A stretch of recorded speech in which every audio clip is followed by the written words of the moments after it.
Hey everyone, welcome to Broadband Deployment News. Last week I was telling you about two internet service providers that were going to be defaulting on their RDOF and CAFII awards, and there may be more of that to come. Be right back.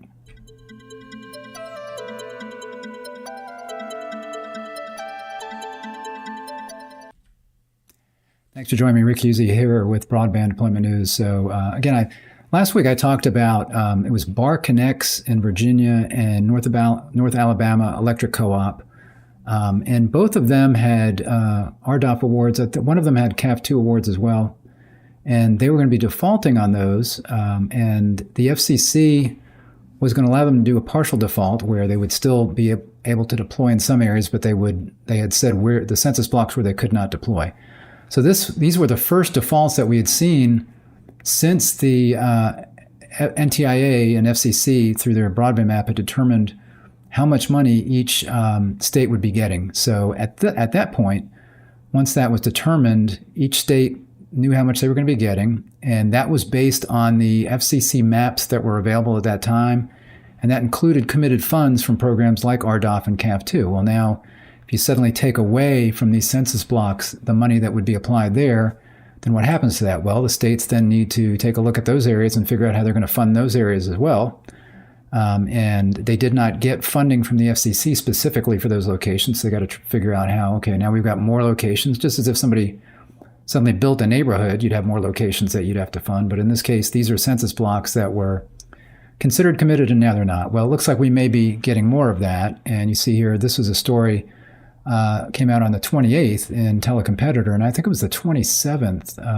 I believe that the letter, or that the FCC, the public notice on announcing those defaults. So I linked, in the description of this video, I linked to this article, and I linked to the video that I did on Friday, just this past Friday, I think it was, about those two defaults there. So again, this is a similar kind of situation where you've got these RDOF locations that are currently not being built out for one reason or another, and a lot of it has to do with the cost. And you might be thinking, well, why did they bid on it? Well, a lot's changed since the auction. The inflation rate and the cost of everything has just gone through the roof. Now it's moderated a little bit, but you've still got even though the inflation rate is moderated, you still have that base percentage that everything went up. And even though it's rising less right now, the inflation rate is going down, you still have the huge upsurge that we had that raised everything up to a certain level. And it's possible some of that stuff has come down from where it was, but a lot of times prices go up because you had inflation, and then the increase in prices going up kind of decreases. So when you hear the inflation rates coming down, that doesn't necessarily mean that prices are going back to where they were. So that's one of the issues that we have here. So again, this is in Telecompetitor. We'll take a look at this and read through this. I also want to read through the letter that they link to here. So you see, more RDOF defaults could be coming as stakeholders seek to free up areas for BEAD. As states get closer to accepting applications for the $42.5 billion in BEAD rural broadband funding, more defaults in the previous RDOF rural broadband funding program could be coming. Potential defaults involve network operators. Sorry, trying to get this thing to scroll. There we go. Potential defaults involve network operators that had winning bids in the RDOF program in 2020, but have not yet undertaken the deployments for which they won funding. The FCC, which administered the RDOF program, did not authorize funding for some winning bidders until 18 months or so after the auction was completed, by which time deployment costs had risen substantially as a result of the COVID pandemic. Potential RDOF defaults. Severity stakeholders sent a letter to 70, not severity, sorry, it's really small. 70 stakeholders sent a letter to FCC Chair Jessica Rosenworcel today urging the Commission to waive or reduce RDOF and CAFII default penalties for a short time period for those winners who have found themselves in limbo. According to Gigi Sohn, Executive Director of the American Association for Public Broadband, the vast majority of signatories are in areas that would be impacted. According to Sohn, the letter was organized as a collaborative effort, and a number of organizations helped organize this letter. It was truly a group effort, and no one organization was the organizer. To date, companies that won funding but defaulted have faced stiff penalties for doing so. If the Commission opts to allow other winning bidders to default without penalties, there undoubtedly will be protests from companies that already defaulted. In addition, the total amount in RDOF defaults will climb even higher. If the Commission doesn't make that move, however, it will feel increased pressure and criticism from unserved communities that are in danger of not receiving any funding for broadband builds. And then there's a link to the letter that's, I think, hosted on Connect Humanity here. I was going to take a look at that. So you see this February 28th to Chairwoman Rosenworcel. The undersigned include internet service providers, trade associations, state and local officials, school districts, unions, and civil society organizations that are concerned about the strong possibility that large RDOF and Connect America Fund or CAFII areas across America will remain disconnected due to the inability or unwillingness of ISPs to fulfill their obligations to the programs.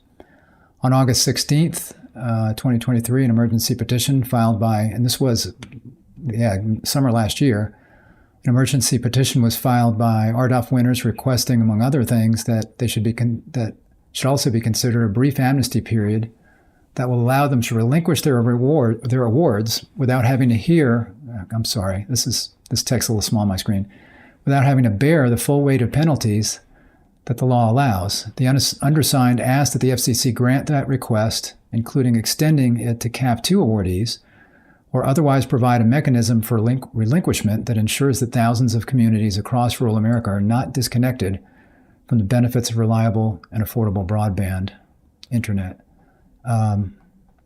Some, like the RDOF winners in the emergency petition, assert that circumstances beyond their control, including skyrocketing costs, have made building their networks impossible without further funding. Other awardees of both programs, it has been alleged, have simply sat on the money, preferring to make interest on their awards rather than building networks. So, again, some of them may be, realizing the costs of this and maybe waiting it out to see if something will happen.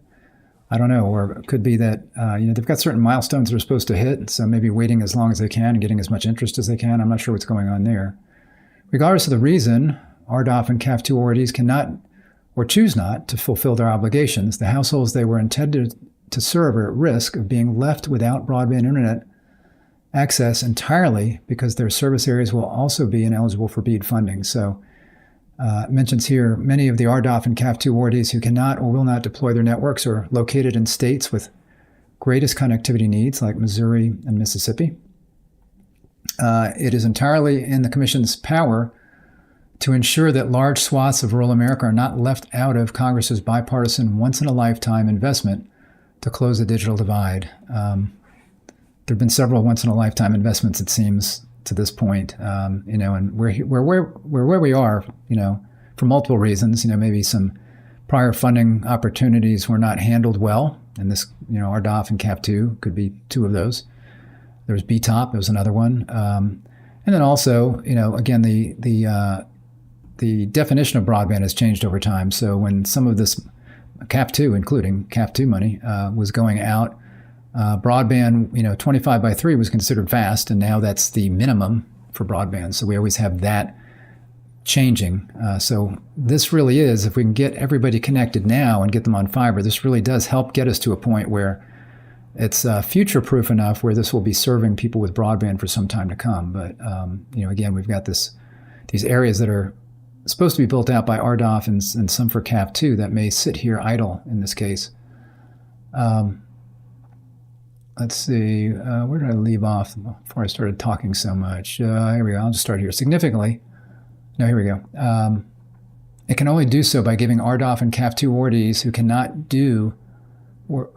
or do not intend to build their networks a very short and expedited amnesty period of no more than a month that allows them to relinquish all or part of their winning areas without being penalized to the full extent of the Commission's rules provide. Significantly lowering the penalties for default will incentivize awardees to relinquish their areas sooner rather than later, making the areas eligible for BEAD funding. To further incentivize relinquishment, the Commission could consider increasing the penalties for awardees who default after the amnesty period is over. The Commission should grant this relief without delay as time is of the essence. This is true. Most states will begin their BEAD mapping challenge process in the first half of this year, and that process will be determining the final map by which the states will allocate BEAD funding. Should the Commission grant the requested brief amnesty period, the states will be able to include communities that are currently unserved or underserved but are not included on the map because of unfulfilled RDOF and CAFII commitments. So those are all good points. They need to do this now if they're going to do this. And as you saw there, the first letter went out in August of last year, but we saw, as I mentioned, just the report last week, that the FCC did allow these two operators to go ahead and default on two areas. And what they're going to do on that is they're going to just let them continue to build the areas that they want to build. And then at the end, they're going to look and see what they were able to do. And any penalties will be based on what they were able to complete. So I don't know specifically what they're saying, what these reduced penalties should be that these organizations are asking for. But certainly the FCC, since this letter was written, has taken some action, maybe not necessarily related to this letter, but they basically allowed these two companies to default partially on that. And like I say, I think we may be seeing more of that. And the point here in the letter is that if the FCC makes that official and announces something that's like, we're going to let people do this for a limited period of time, I think that's a good idea. Get that out of the way so that as these states start to do their challenge process, then those areas that right now are showing committed, they'll know that those areas, if companies in those areas decide that they're going to default, they'll know those areas are then available for BEAD, and they can figure out then, those are going to be then locations that they will put on their map as unserved or underserved, depending on what's there. And they can then, figure out how they're going to take all of that money and get broadband to everyone, including those that are in those areas that are newly defaulted. So we see here from Conway Fan, it says, hello again, it's been a little while. There's still no movement that I've seen on the RDOF project in my area by charter. Perhaps they might be considering defaulting. Yeah, they certainly could be.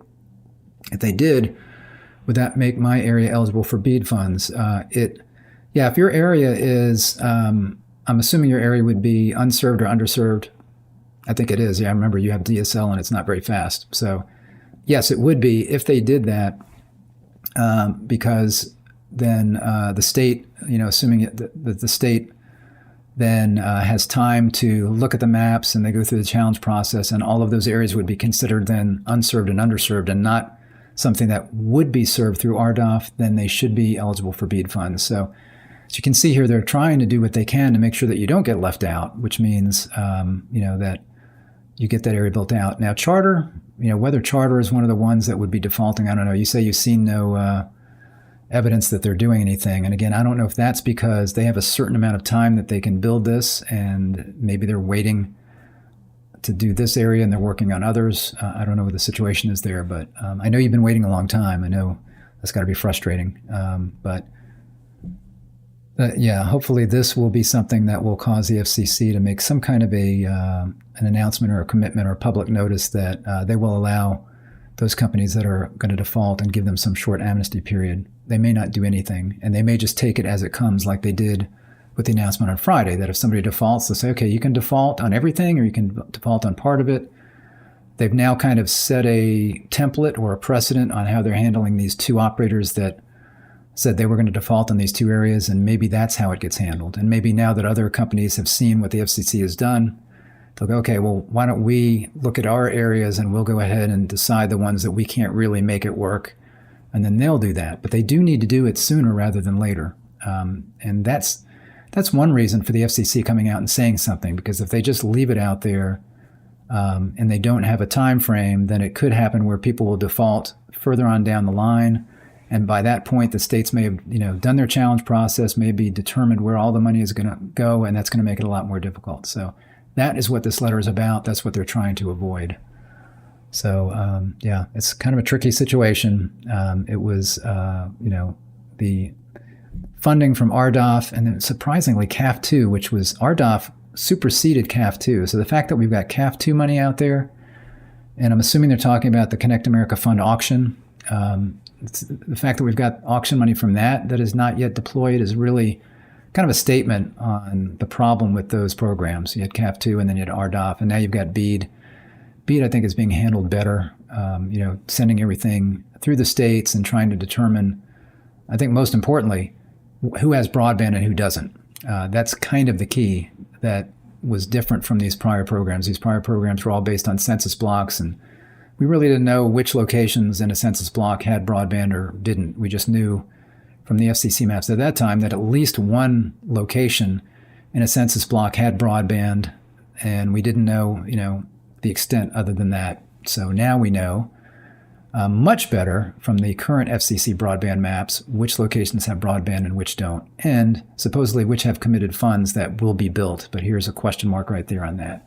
So anytime you think about the broadband map and you think about how bad it is and how inaccurate it is, just think back a few years and be thankful for what we have, and be thankful for the fact that it's going to get better and better. So even this next map that's going to be coming out here shortly, when does it come out? Is it March, April, like the end of this month, maybe early April?